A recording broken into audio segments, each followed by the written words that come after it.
Une journée emploi depuis l'AFPA de La Treille à Marseille, avec le directeur de ce centre, Christophe Schuller.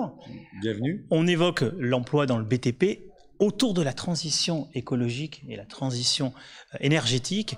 Et ici, vous proposez des formations qui permettent de s'adapter à ces besoins de transition écologique. Complètement. Historiquement, le site de La Treille a été construit autour des métiers du bâtiment dans les années 60-70.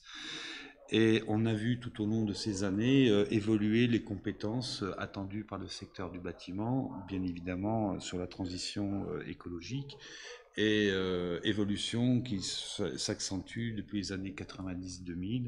Et on arrive aujourd'hui à carrément intégrer dans les parcours de formation des technologies, des process, des méthodes directement liées à la transition écologique. Parce qu'en fait, c'est des touches vertes qu'on met dans les métiers. Ce pas des métiers qui ont émergé d'un seul coup, qui sont 100% nouveaux. C'est les métiers qui évoluent. Alors, vous avez les matériaux qui ont évolué depuis ces dernières années, les techniques de mise en œuvre, les ponts thermiques et autres sujets sur l'isolation thermique des bâtiments, l'isolation thermique par l'extérieur, toujours sur les problématiques d'isolation.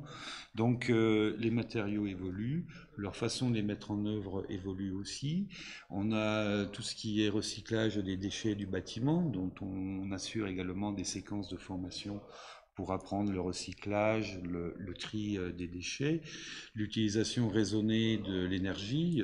Un maçon aujourd'hui, il va laver sa bétonnière, mais l'eau de sa bétonnière va être utilisée pour gâcher, pour faire la gâchée suivante. On recycle. Tout ça fait partie du savoir-faire aujourd'hui qui sont demandés par les futurs salariés du secteur du bâtiment. Et ça nécessite forcément à un organisme de formation comme l'AFPA de s'adapter tous les jours. De s'adapter sur les matériaux, sur les process, sur la sensibilisation au développement durable, la transition écologique. Et je rajoute quand même une dernière transition qui impacte aussi le bâtiment, c'est la transition numérique, bien évidemment, puisque aujourd'hui, sur les chantiers, l'utilisation des tablettes par la maîtrise d'œuvre, les chefs de chantier, ou par les compagnons, par les opérateurs, et également une technique qui se développe de plus en plus. On voit des développements de technologie ici sur cet espace. Vous pouvez nous en dire deux mots de cet espace ici? C'était des électriciens qui maintenant ont glissé vers l'automatisme. Voilà, ici vous êtes dans une formation de techniciens de bâtiments connectés, TBCC. Donc c'est mettre en œuvre toute l'automatisation, tous les systèmes électriques liés sur la gestion technique des bâtiments, des maisons,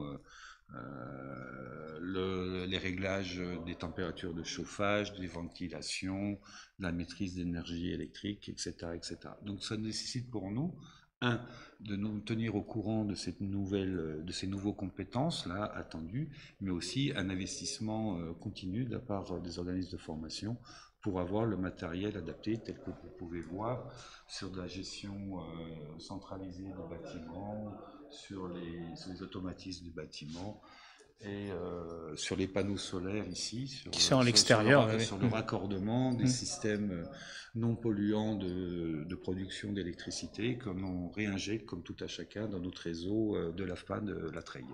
Donc des formations vraiment dans les conditions réelles que vous proposez ici. Oui, c'est l'ADN de l'AFPA. L'ADN. Et comment on rentre à l'AFPA? Comment on finance sa formation? Des mots pour encourager les personnes qui veulent venir vous rejoindre? Alors, notre plus gros prescripteurs de formation reste Pôle emploi qui sont intervenus ce matin, avec aussi d'autres prescripteurs, Cap emploi pour les personnes en situation de handicap, Transition Pro pour la reconversion. Donc on a toute une foultitude de prescripteurs qui nous adressent, sélectionnent, et ensuite nous, on procède aux tests de recrutement pour pouvoir rentrer en formation. Avec aussi la possibilité, notamment quand on veut se perfectionner sur certains moments du métier, des blocs de compétences d'un métier, c'est le compte personnel de formation. L'ingénierie de l'AFPA permet, au travers d'un parcours de formation, de pouvoir découper ce parcours dit certifiant en blocs de compétences ou sur des produits courts de perfectionnement qui sont mis à disposition des salariés des entreprises, à travers le CPF par exemple. Pour trouver la solution, le mieux c'est de venir vous rencontrer, j'imagine, à l'AFPA. À travers les journées portes ouvertes qui sont régulièrement organisées, ou tout simplement recrutement.afpa.marseille sur le site web que vous allez trouver sur le site afpa.fr. Sur Google, hein, l'adresse marseille@afpa.fr pour en savoir plus. Merci Christophe Schuller, directeur des AFPA. Hein, il y en a plusieurs, il y en a trois à Marseille. Merci beaucoup.